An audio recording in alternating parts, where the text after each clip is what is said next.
4 number দিন সকালবেলা ঘুম থেকে উঠেই আমরা বেরিয়ে পড়েছি ব্রেকফাস্টের জন্য। তখন বাজে মোটামুটি ধরো 8:30 কি 9টা। তো চলো দেখা যাক কি কি খেলাম।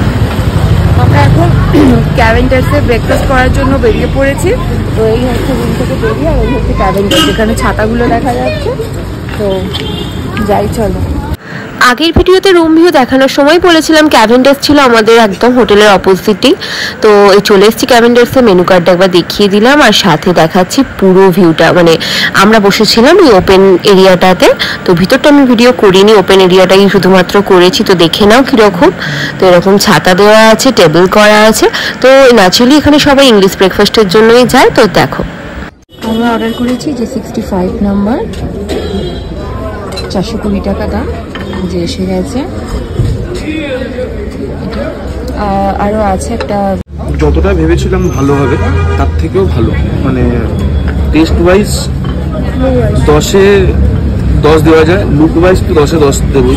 মানে এখনো পর্যন্ত একটা টেস্ট করেছি, শুধু সসেসটা টেস্ট করেছি। তো চলো নেক্সট যেগুলো খাবো তখন বলবো। সত্যি যেরকম ক্রিপসি সেরকম টেস্টি।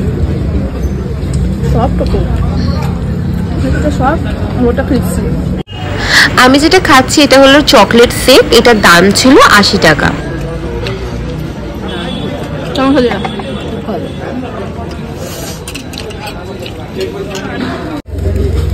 এখনো অবধি যতগুলো খেলাম প্রত্যেকটা খাবারই খুব ভালো।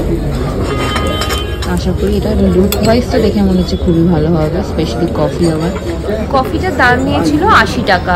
তো এখানে প্রত্যেকটা খাবার যতগুলো খেলাম সবই খুব ভালো লেগেছে। আর এই দেখো ক্যাভেন্ডার্স থেকে বেরোনোর সময় হোটেল মহাকাল, এটাতে আমরা ছিলাম, ওটা দেখা যাচ্ছিল, ওটাই একবার দেখিয়ে দিলাম। আর প্রচণ্ড ভিড় হয়ে গেছিলো আমরা যখন বেরোচ্ছিলাম। আর এই ক্যাভেন্ডার্সের সামনে মানে প্রচুর লাইন থাকে ন্যাচুরালি। আমরা যখন গেছিলাম তো লাইনটা পাইনি। এরপর থেকে আর ভিডিও করা হয়নি। আমরা দুপুরবেলা প্রচুর শপিং করেছি, তারপর খাওয়া দাওয়া করেছি, আর সন্ধ্যেবেলা চলে গেছিলাম মেলে, একটু ঘোরাঘুরি করে একদম ডিনার করে চলে এসেছি রুমেতে। আর ডিনারটা করেছিলাম ওই মহাকাল হোটেলে যেখানে আমরা ছিলাম, ওর নিচেরই রেস্টুরেন্ট থেকে। ভীষণ ভালো খাবার, ট্রাস্ট মি, মানে খুব খুব খুব ভালো খাবার। তো আমরা নিয়েছিলাম মিক্সড রাইস আর চিলি ফিশ।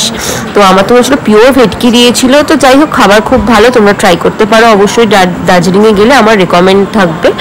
আর এখানে ব্লগটা এন্ড করছি। নেক্সট দেখা হচ্ছে চটকপুরের ব্লগ নিয়ে, খুব এক্সাইটিং অনেক কিছু তোমরা দেখতে পাবে ওই ব্লগটাতে।